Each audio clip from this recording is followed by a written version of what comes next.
Assalamualaikum warahmatullahi wabarakatuh. Halo sahabat, kembali lagi di Senja Islami.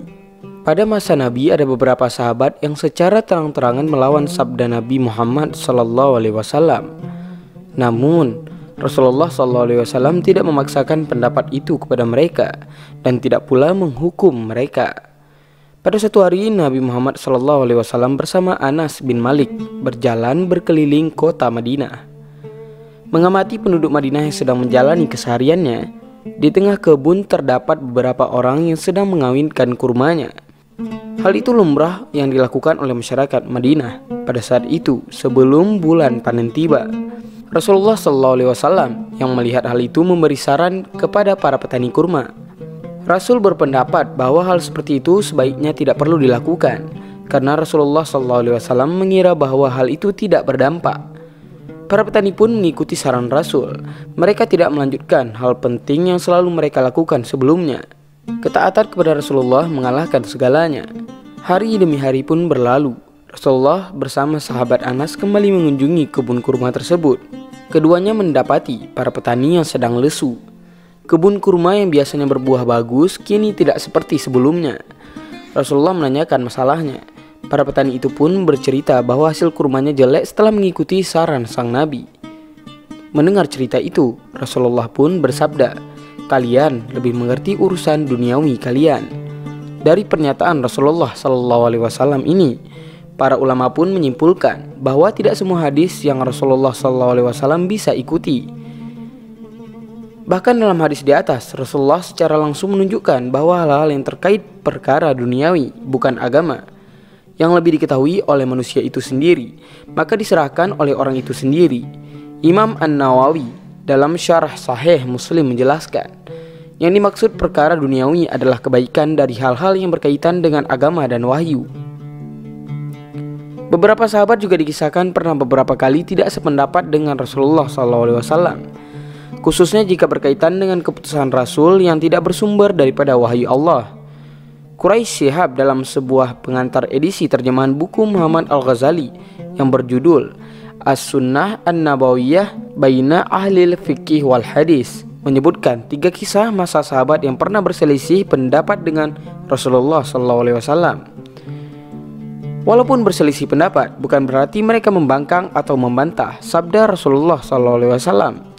Mereka bahkan diantaranya pernah berselisih pendapat dan memberikan pendapat yang terbaik sesuai keahlian mereka. Hal itu dilakukan setelah mengetahui bahwa saran Rasul tersebut tidak berasal daripada wahyu Allah Subhanahu wa Ta'ala.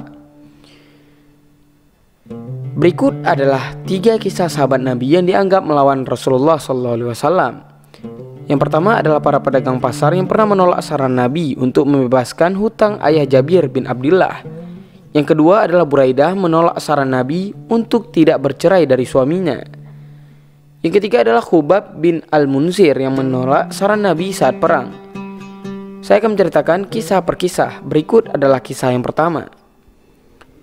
Para pedagang di pasar pada masa Nabi. Suatu hari Jabir bin Abdullah meminta kepada Nabi Muhammad SAW untuk berbicara kepada para pedagang pasar. Jabir meminta kepada para pedagang pasar tersebut melalui perantara Nabi Muhammad SAW agar mau membebaskan hutang-hutang ayah Jabir. Akhirnya Rasul pun mau membantu Jabir untuk berbicara kepada para pedagang. Sayangnya, para pedagang tidak sepenuhnya sepakat dengan saran Rasulullah SAW. Mereka berpendapat bahwa ayah Jabir harus tetap membayar hutang-hutangnya. Para pedagang tersebut merasa penolakan tersebut sah-sah saja, karena saat itu Rasul hanya memberikan saran. Mereka juga tidak akan melawan Nabi jika hal itu berasal daripada wahyu Allah Subhanahu wa Ta'ala. Setelah mengetahui penolakan tersebut, Nabi tidak lantas memvonis para pedagang sebagai penista atau pengkhianat. Nabi secara tidak langsung sepakat bahwa mereka boleh saja menolak saran Rasulullah SAW.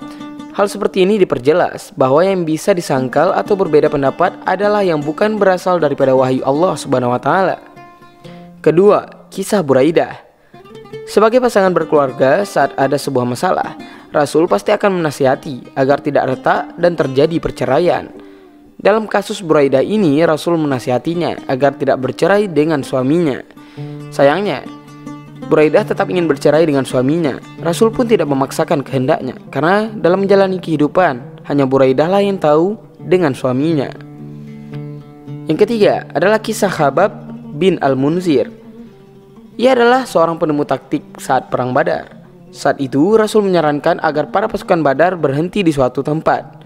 Saat mendengar rencana Rasul tersebut, Khabbab langsung bertanya, apakah hal itu pendapat Rasul sendiri atau wahyu daripada Allah Subhanahu wa taala?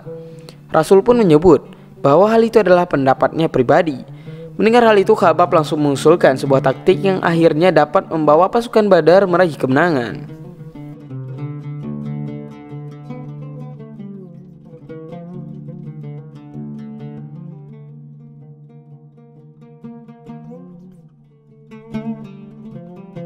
Nah, tiga hal ini menunjukkan bahwa tidak semua hal yang ada dalam hadis Nabi wajib diamalkan. Hal ini bisa dilihat berdasarkan posisi Nabi Muhammad SAW saat mengucapkan hadis tersebut.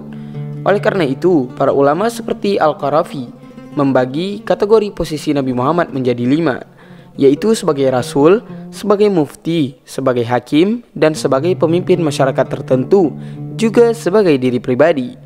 Hal ini perlu kita pahami agar kita tidak terjebak dalam pemaknaan sunnah secara buta tanpa memperhatikan posisi dan kondisi saat itu, baik kondisi Nabi maupun kondisi masyarakat pada saat itu. Demikian kisah yang dapat saya sampaikan. Semoga sahabat semua dapat mengambil hikmahnya. Lebih dan kurang saya mohon maaf. Wabillahi taufiq wal hidayah. Assalamualaikum warahmatullahi wabarakatuh.